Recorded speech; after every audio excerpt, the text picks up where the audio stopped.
Hello everyone, in this video you learn the fundamental of DAX in just 10 minutes and we will cover 8 formulas from simple DAX function which is sum over here and more into more complex function where we have different rows. So let's get started. So for example, we are working for a distribution company that sells beverages brand. So we got all kind of geographical information alongside their financial to the side now. That we have this setup, let's get started working with DAX, which stands for Data Analysis Expressions, and it's basically formulas inside Power BI. So get so let's get into the purview for our basis analysis. And let's suppose we would like to know what's our total revenue over here. So for that, we're gonna go up over here to create our first DAX expression. When we click on new measures, that's going to activate this kind of formula bar. Label it as total revenue and press equal sign, and then I will put sum and I will select the entire revenue, which means that we're gonna go and take the entire revenue data for this column. So we're gonna select this and we will close this bracket and hit enter. So as you can see that measure has already been created. So we'll go to report purview and we will just select one matrix just to see the numbers. Let me drag it this for you over here. Let me resize it. And if I will just drag this total revenue and put it into the matrix, you will see that total revenue is appearing over here. Now you will be able to figure out what actually our total revenue is. In case you want to edit it, just click this and you will see that it is over here. So you will find this formula is back up over here. So you can probably imagine functions like max or minimum or an average work in the same way. Next up in number two, let's suppose that we want to find out how many unique brands do we sell. For this, what we're gonna do is hit on new measures again, and this time around, let's say we will label it as unique brand, and then we will put equal, and then we will type in distinct. So this is the formula which I'm going to use. So the third one over here, distinct count, and then we will take data and this beverage brand. We'll select this and hit tab, and then we will close this parenthesis, and then what we'll do is that we will hit the enter. Now it is going to create a new measures which you can see over here. But as somebody will see this, he or she might not quite understand what it means. So what we can do over here is that we can actually add some commentary by going to over here at the last, and we will press shift enter. And what we're gonna do that we will provide a commentary over here. So what we can do that we can just put a forward dash twice, which is basically going to say that hey, this isn't a formula. We actually just want to write a comment, and here we could say something like this, that these are the unique brands.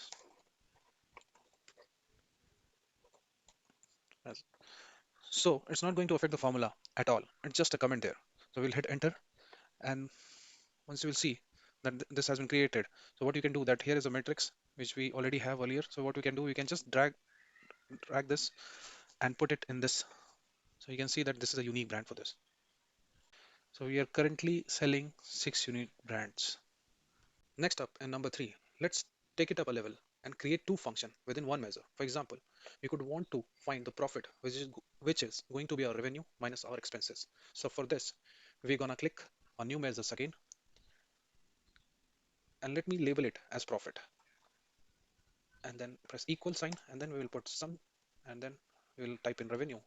Select this, close the parenthesis, and then what we want expenses, so we will type in sum, open bracket, and then we will type in expense, and we'll select this and we will close the parenthesis, and then we will hit enter.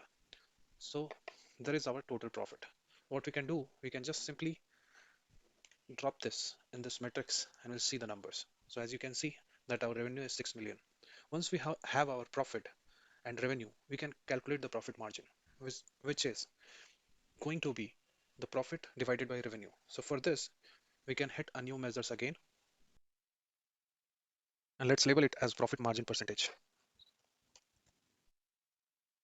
Then we'll press equal sign, and then we will use divide function. So first we'll type in divide, and then we'll open bracket, and here. So as you can see by the expression that first we need to use numerator. So for numerator, we will take select the profit, which is this table, and then we will hit comma. And for denominator, we will use revenue. So we'll just type in revenue, total revenue. And then, so as you can see that there is an alternate result. This is basically if there is an error, what would you like to put in there?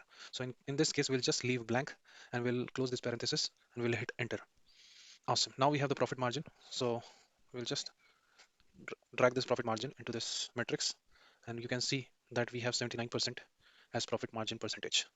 So far, we have been looking at measures, but there is also what known as calculated columns. And these make sense if you want to evaluate each row as opposed to finding the total, which is what we have been doing so far with measures. So let's take a look over here.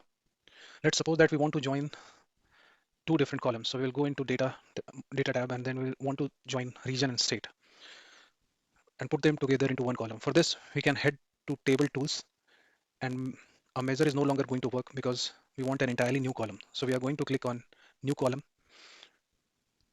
Instead, to create the calculated column here, we're gonna call this, say, region and state, and then we will put equal sign, and then we will type in region. Then after that, we'll simply put ampersand sign, and then we'll open a quotation. We'll give a space in between the quotation, and then we'll again put the close quotation mark. Why we are doing this? This is basically because we are putting a space between the region and state. Now we're gonna put ampersand sign again, and we will type in state. So here we have state. Now we'll just hit enter. Now you can see right now that we have the region and state, and you can see there is a space in between these names. As you can probably imagine that you could have done the same thing for calculating the profit or the profit margin. The only downside here is that it created a new column. And so it's a lot more data than creating a new measure. Next up in number 6, we will move into some more complex formula. So let's suppose that we want to categorize these into small or large shipment depending on the unit sold. So let's say if it's less than 5,000, then it's a small shipment, or if it's greater than 5,000, then it's a large shipment. So what we can do here is again go to the table tool, and we will create a new column. So again, we'll go over here and we'll create a new column. And now this time we will label this something like category. We'll type in category over here, and then we'll press equal sign.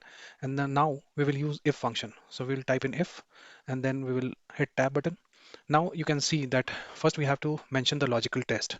So now we will just put in units sold, the second option over here, and we will say that it should be less than 5,000. Then if this is true, then what we want it as small shipment. And if isn't the case, then we want it as large shipment. We'll close this quotation mark and we'll close the bracket, and then we'll hit enter. So now you can see that large shipment are those which are more than 5,000. And if we'll scroll down a little bit, we'll see that those shipment which are small are less than 5,000. Great. What if we want to find out the revenue specifically for Sprite? So basically, we're going to use the calculate function, which is going to allow us to calculate using a filter. So let's go back over to the report view, and we'll click over here, and we're going to create a new measure. So we just going to click new measure over here. And for this, let's call this something like Sprite revenue. So we'll type in Sprite revenue, and we will put equal sign, and then we will put calculate function. So we'll put calculate. Now what we want over here, we want total revenue. So we'll just type in total revenue, which you will definitely recall that this is what we have created earlier. So this is the sum of all the revenue, comma. Now we want the filter, which is going to be on beverage brand. So we'll just type in beverage data beverage brand over here, and we will type in equal sign, put open quotation over here, and we'll type in Sprite, and we will close the quotation, and now we will close the bracket, and then we will hit enter. So as you can see, Sprite revenue is already created over here. Let me drag this into our metrics card, and we'll see that this is the Sprite revenue out of total revenue. If we want to see the revenue for two beverages band, like maybe Sprite and Fanta, so for that we would go back to the formula, and we'll type in over here Sprite and Fanta revenue. And what we want to do over here, that if we need uh, if we need Fanta data as well, just we need to put in our formula over here, and then we'll click comma over here, and then logical 2. So we'll put logical 2 as beverage band. So beverage band should be equal to open quotation Fanta, and then close quotation, and then we will hit enter. So if you'll see the number will change over here. So it includes both the filters for Sprite and Fanta as well. So if you really like this video and you think that this is adding value to your knowledge, please do like and subscribe this channel. Thank you so much.